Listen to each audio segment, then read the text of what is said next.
Their names are Pilgor and Slither.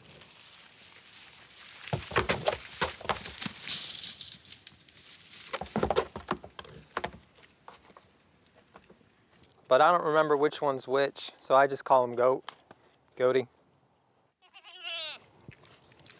Here. Okay, last bite. You get the last one. Come on, chill out. Yum. Their thing's kind of muddy today because it's been raining a lot. It sucks. Hey, this is Duane. I'm on the farm in Deerfield, Mass.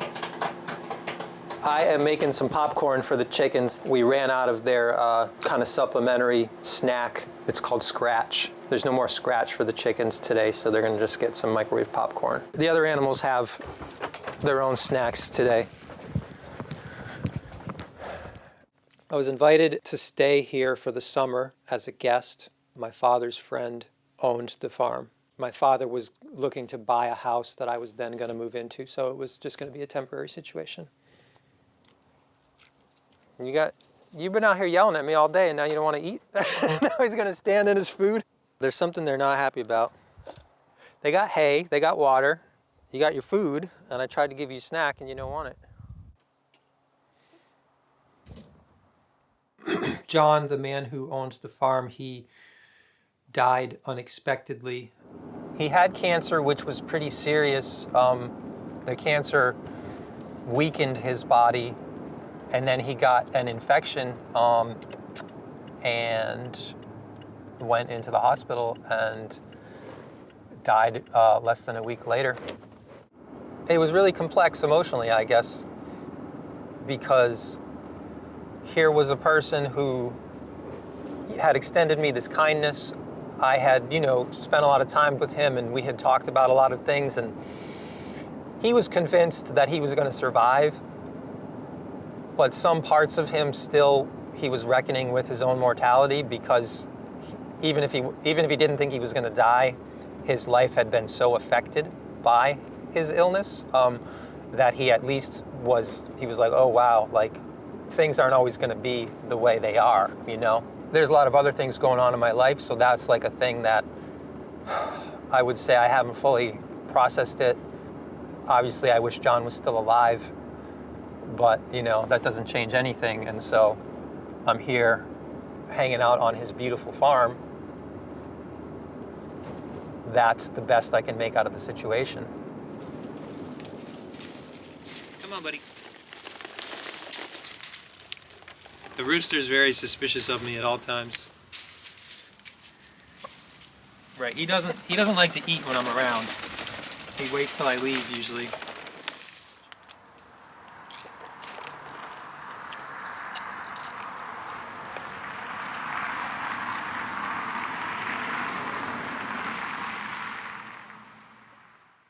This is a pair of paintings that I've been working on over the course of my time here, Untitled 1 and 2, orange and blue. The motion of these colors this is the energy, essentially the vibes that are passing. To me, it's an approximation of their holding space. One person is getting too much of something, and the other person is able to tolerate it, and is able to be there and be present, while the one who's having the harder time is, just kind of getting through that moment. Being close to John, there was a lot of holding space for a dying person. I wouldn't say this is necessarily myself and John, but right, that interaction inspired, this depiction. This is just something else that's happening, right? It's like, just because this could be the thing that is only affecting this person, and that could be the reason that these other things are overwhelming them. You never know what somebody's going through. I guess that's the other thing, right? It's like the green part is only, it's only in that picture because that's that own person's individual thing. John had a lot of canned dry food stored, and the animals have been running out of their own feed. Goaties, we're coming! So I've been supplementing it with the stores of dried food that are here. Pigs actually are carnivorous, so I cooked up some hamburger that was in the freezer too yesterday, and they're gonna get the rest of this today. I wasn't sure if it was cool to give them meat or not, so I did some research and it is cool. Because John died unexpectedly, his will was incomplete. His family does not live nearby and doesn't really have the resources or the ability to take care of the animals that are here. You know, they're considered property and have to stay here until the estate is settled. So they told me that I could stay for as long as the animals were here and I was taking care of them. I think that there are certain things that are in dispute.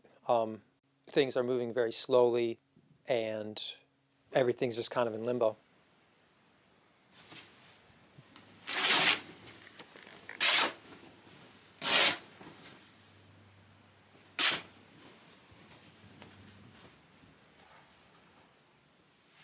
A lot of my relationships and friendships got really fucked up over the last 5 years because of things going on in my life. I was unable to kind of maintain a lot of relationships with the people who weren't directly around me. So I came out here essentially to convalesce.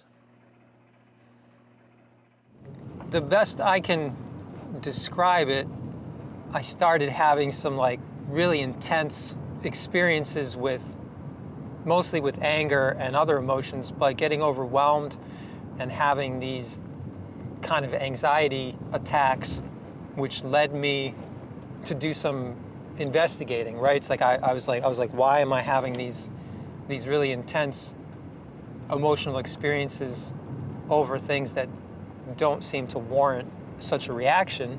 The deeper I looked, the worse it got. This destabilized me.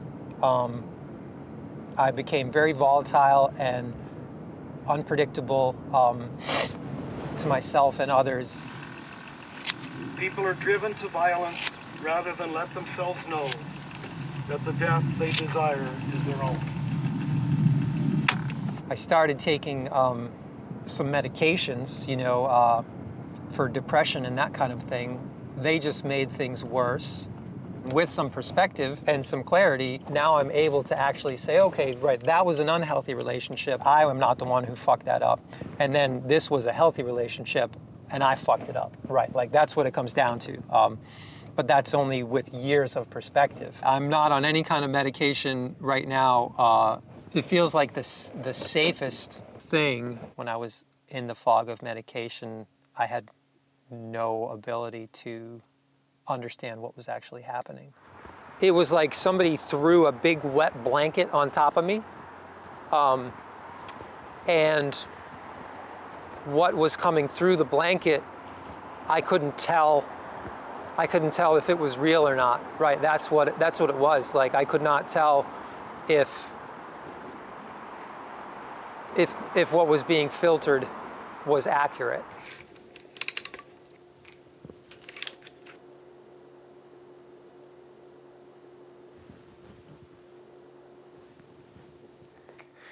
This is the kind of thing that would piss some people off, right? They'd be like, what the fuck, Fucking born to feel. I mean, it's easier if you just let people know where you stand. Yeah. I didn't choose, this isn't what I chose. Right, it's just how it happened.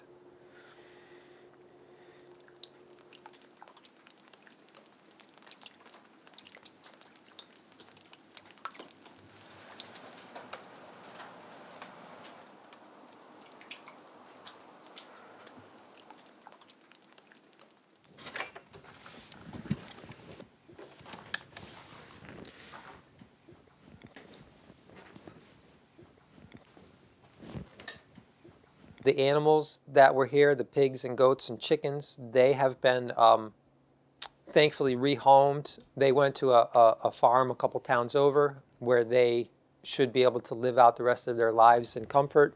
The weather's about to get warm, so the house isn't in danger of, you know, pipes freezing and that kind of stuff. So I'm getting ready to move on myself. I should be out of here within a week, week and a half at the most, I hope.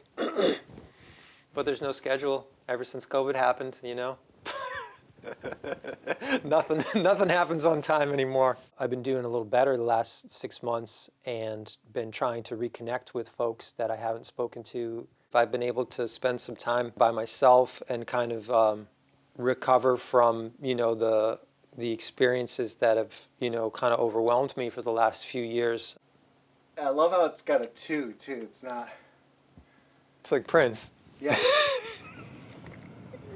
Look at these things. That's, I mean, those are, oh, look at, they broke the fence. What's up, Chungus? Hey, buddy. Wow, he looks mad. You mad, bro?